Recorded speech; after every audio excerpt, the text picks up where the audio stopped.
स्वागत है आप सभी का। और मैनचेस्टर टेस्ट मैच का तीसरा दिन आज हुआ है समाप्त। और आज यह दिन जो रूट और ऑली पोप के नाम रहा, जिन्होंने भारत को बैकफुट पे धकेल दिया है। इंग्लैंड ने दिन का अंत 544 पे 7 विकेटों के नुकसान पे खत्म किया है। भारत के 358 रनों के जवाब में 186 रन की लीड है अभी इंग्लैंड के पास, और 3 विकेटें उनके हाथ में हैं। तो आइए आज एक बार इस रोमांचक दिन की कहानी को एक बार देख लेते हैं क्या कुछ हुआ है।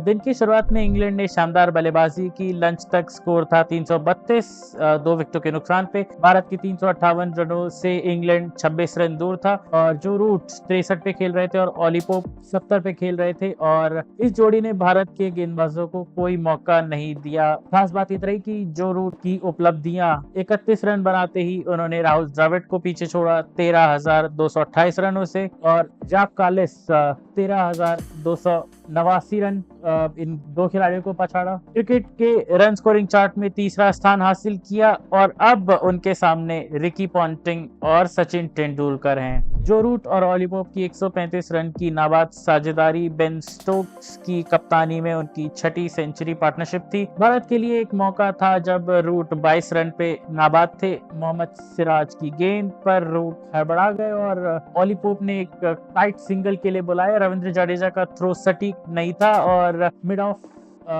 मिड ऑन पे कोई था नहीं। सिराज और जडेजा गुस्सा देखने लायक था। वहीं पोप 48 रन पर आउट हो सकते थे, लेकिन ध्रुव जुरैल ने एक मुश्किल कैच था जिसको वो भुना नहीं पाए। लंच के बाद खेल और रोमांचक हुआ। टी तक इंग्लैंड का स्कोर था 433, 4 विकेटों के नुकसान पे। भारत पर 75 रनों की लीड थी अब इंग्लैंड के पास, और जो रूट ने 38वां टेस्ट शतक लगाया, और रिकी पॉन्टिंग 13,378 रनों को पीछे भी छोड़ा। टेस्ट क्रिकेट के रन स्कोरिंग चार्ट में दूसरा स्थान हासिल किया। यह सेंचुरी जो रूट की 38वीं सेंचुरी थी, और ये जो रूट के लिए खास भी थी क्योंकि उन्होंने कुमार संगकारा की बराबरी की थी 38 सेंचुरीज की, और भारत के खिलाफ सबसे ज्यादा सेंचुरी बनाने वाले खिलाड़ी बन गए। 12 सेंचुरी बनाई है। उन्होंने स्टीव स्मिथ को पीछे छोड़ा जिनकी 11 सेंचुरीज थी। जो रूट ने अपनी पारी में 178 गेंदें खेली और 12 चौके और साथ में 121 रन बनाए। उनके साथ बेन स्टोक्स ने 84 रनों की साझेदारी की, लेकिन भारत को 2 सफलताएं भी मिली। वॉशिंगटन सुंदर ने ऑली पोप 71 रन पे आउट हुए और लंच के बाद आउट किया था,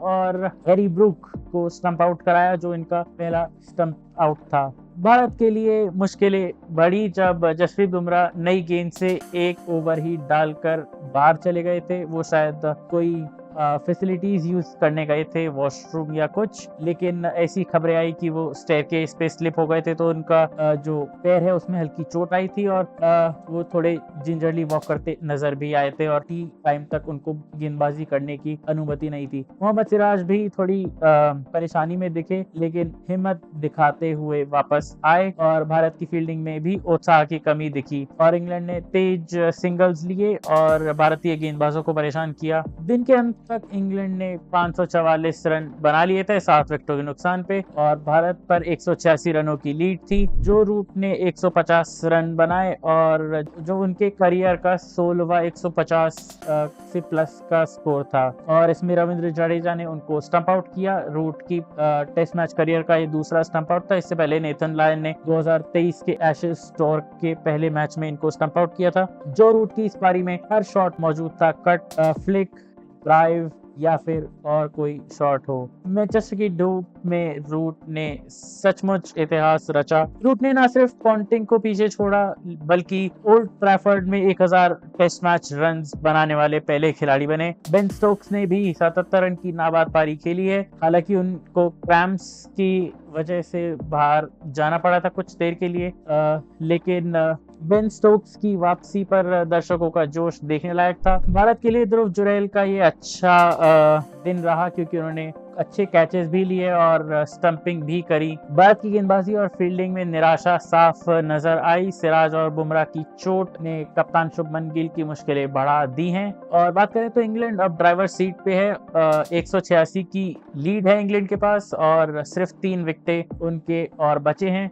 और यहाँ से भारत के लिए टेस्ट मैच बचाना थोड़ा मुश्किल है, बिकॉज आने वाले 2 दिन में बारिश की इतनी संभावना है नहीं और इंग्लैंड 3-1 से इस सीरीज को अपने नाम कर सकता है इस टेस्ट मैच में भी। भारत के लिए दूसरी नई गेंद जो कि 90 ओवर्स के आसपास के बाद ली गई थी और कल बारिश की उम्मीद है भी नहीं। वॉशिंगटन ने 2 विकेटें ली जरूर, लेकिन उनकी गेंदबाजी को शुरुआत में इस्तेमाल नहीं किया गया, जो कि करना चाहिए था शुभमन गिल को। भारत को अब चौथे दिन में जाते हुए रणनीति बदलनी होगी, क्योंकि लियाम डॉसन और बेन स्टोक्स बल्लेबाजी कर रहे हैं। लियाम डॉसन के भी 10,000 से ऊपर रन हैं फर्स्ट क्लास क्रिकेट में, तो लियाम डॉसन को हल्के में ना लिया जाए। बेन स्टोक्स और जो रूट की जोड़ी ने गेम को इंग्लैंड के पलड़े में रख दिया है और भारत के हाथ से लगभग छीन लिया है। तो ये था इंग्लैंड वर्सेस इंडिया चौथे टेस्ट मैच का तीसरे दिन का लेखा जोखा और जो हाल। जो रूट ने दिखा दिया कि वो इंग्लैंड के क्यों सबसे बड़े और सर्वश्रेष्ठ बल्लेबाज